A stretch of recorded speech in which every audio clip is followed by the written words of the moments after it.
Howdy, I'm James. Welcome to the IMSL. Today, we're talking about the ZVA67.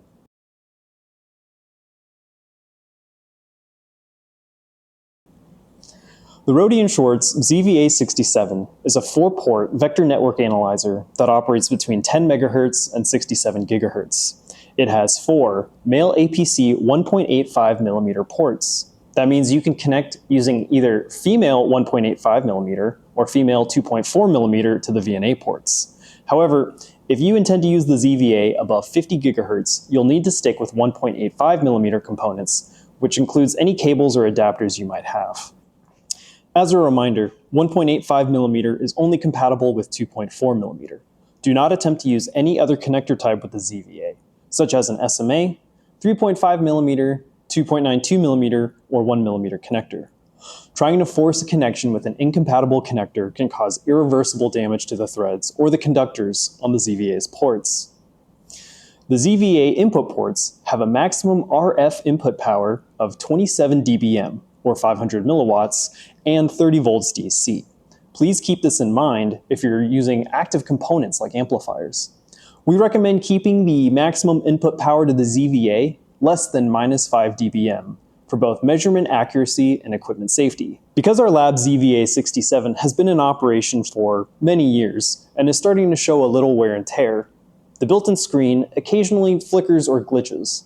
For this reason, we have an external monitor connected to the ZVA's VGA output, as well as a keyboard and mouse for ease of use and operation. To power on the ZVA, press the power button located in the bottom left corner of the front panel.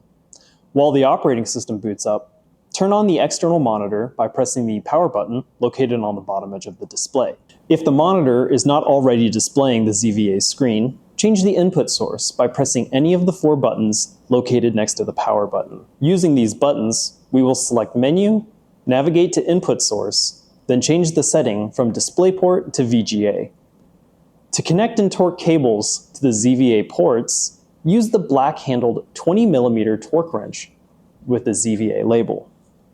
Start by removing the dust caps from the ports you intend to use. Connect your cable straight and in line with the port and turn the APC collar counterclockwise to tighten. Remember to turn only the collar and not the cable itself, because turning the cable can cause permanent damage to the center conductors. Once the APC collar is finger tight, use an appropriately sized wrench to hold your cable stationary and use the torque wrench to ensure proper torque. The APC connectors have flat spots located behind the knurling where the torque wrench will fit. Hold the torque wrench near the end of the handle, called the loading point. As you tighten the connection, the torque wrench will break away slightly at the correct torque. Do not attempt to continue tightening after you feel the wrench break away, because over-torquing the connection can cause both inaccurate measurements as well as connector damage. To avoid the direct generator and receiver access ports from interfering with the torque wrench handle, you can flip the wrench to create additional space. The torque wrench is bidirectional and will break away at the correct torque in either direction. The rotating selector knob can get in the way as well when torquing port 2. Use the torque wrench from the right side behind the handle on the front panel to get better access. Remember, the APC connectors are connected to the VNA. When holding the cable stationary, the nut must be turned counterclockwise to tighten and clockwise to loosen. Almost all the operations on the ZVA can be done using the mouse and keyboard, but the front panel hard keys and the selector knob can still be used if you find that more convenient. You can use a USB drive to transfer files to and from the VNA.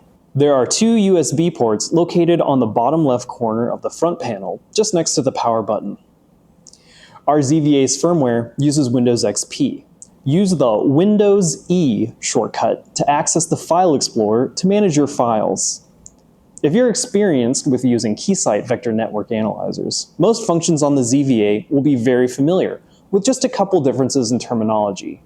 For example, Keysight uses the terms SALT for calibration standards, which stands for short, open, load, and through, whereas Rohde & Schwarz will use the acronym TOSM, which stands for through, open, short, and match. Additionally, for calibration wizards, Keysight will specify the gender of a connector based on what is on your device under test, or DUT. Rode and Schwartz will tend to refer to the gender of the cable which connects to the DUT instead. One of the first things you should always do after powering on the ZVA is press the green Preset button.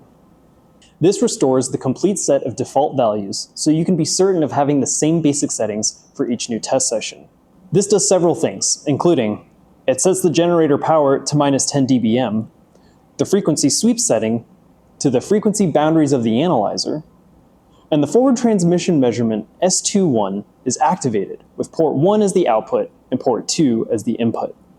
From this point, you will still need to set the frequency range of your measurement, as well as the number of measurement points prior to performing a calibration. To calibrate measurements up to 67 GHz, we recommend using the Keysight 85058E calibration kit. The ZVA offers many different types of calibration to fit your experiment setup. To access the calibration menu, you can either press the Cal button on the front panel, or you can find it in the menu bar drop-down option. From here, you can select the type of calibration as well as the number of ports in your device under test. The calibration screen allows you to configure which type and gender of connector you'll be using, as well as the associated calibration kit for that connector. After connecting your calibration standard to the port listed on the screen, click the rectangular checkbox to make a measurement. Follow the on-screen prompts to complete and apply the calibration corrections. If you don't understand a certain feature or function of the ZVA, press the Help button, which will open the ZVA's operating manual and knowledge database. You can also find a ZVA Quick Start Guide on the IEMSL's website. Finally, you finished your work with the ZVA and are ready to power things down. Press the Power button on the front panel to begin the shutdown process of the VNA. Remove all connectors and adapters from the test ports and replace the dust covers. Be sure to leave the workspace in a clean and tidy fashion so it's ready for the next user. Now, you're ready to get started using the Rode and Schwartz ZVA67. For more videos like this one, visit our website at iemsl.engr.tamu.edu.